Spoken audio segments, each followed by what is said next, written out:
Welcome to Ask the Lawyer radio podcast with attorney Brian Figueroa of the law firm Figueroa and Associates.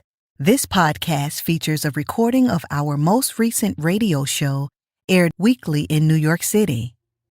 We hope you enjoy the show, which features news, views, and interviews on matters such as immigration, personal injury, bankruptcy, divorce, family law, estate planning, wills and probate, deed transfers, civil rights, criminal defense, workers' compensation, and taxes, both individual and business.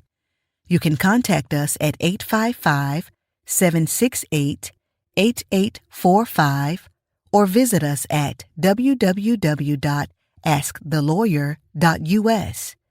You have questions? We've got the answers. Hello, my name is Mary Campbell, legal assistant at the law firm of Figueroa and Associates, and your presenter with a special immigration report. Analysis of ICE raids in 2025. Targeted locations and methods of identifying undocumented immigrants. Analysis of ICE raids in 2025. Targeted locations and methods of identifying undocumented immigrants. It's January 2025, and U.S. Immigration and Customs Enforcement, ICE, has intensified its operations to identify, detain, and deport undocumented immigrants across the United States. This escalation follows policy shifts under the current administration, leading to a broader scope of enforcement actions. This article examines the various types of locations ICE has raided in 2025 and the methods employed to determine individuals' undocumented status. Expanded scope of ICE raids. Traditionally, ICE focused its enforcement actions on specific locations such as workplaces and residences. However, in 2025, the agency has broadened its scope, conducting raids in a variety of settings, including those previously considered sensitive. 1. Workplaces. Workplace raids have been a long-standing component of ICE's strategy to enforce immigration laws. In 2025, these operations have intensified, targeting industries known to employ significant numbers of undocumented workers. Recent examples. In January 2025, ICE agents raided a business in Newark, New Jersey, detaining both undocumented migrants and American citizens. Methods used. ICE conducts audits of employment records, such as I-9 forms, to identify discrepancies. Agents may act on tips from informants or disgruntled employees. On-site inspections and interviews are conducted to verify workers' documentation. 2. Residences and neighborhoods. ICE has increased operations in residential areas, often conducting early morning raids to apprehend individuals with outstanding deportation orders or criminal records. Recent examples. In Chicago, ICE initiated raids targeting undocumented immigrants, leading to heightened tensions in immigrant communities. Methods used. Agents utilize surveillance and intelligence gathering to locate individuals. Collaboration with local law enforcement provides additional information.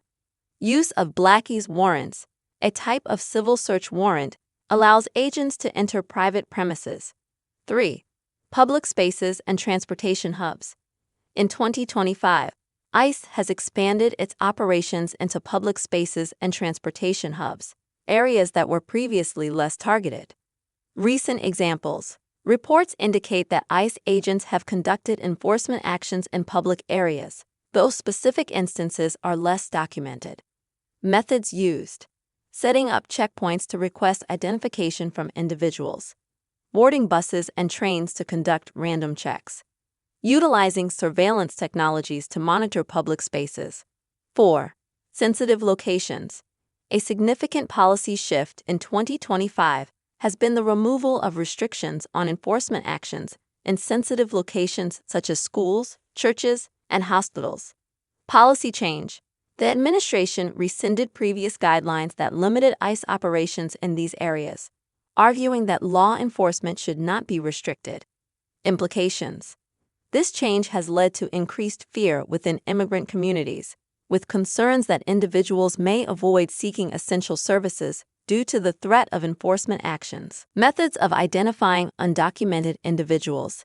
ICE employs a range of methods to identify individuals residing in the U.S. without legal authorization.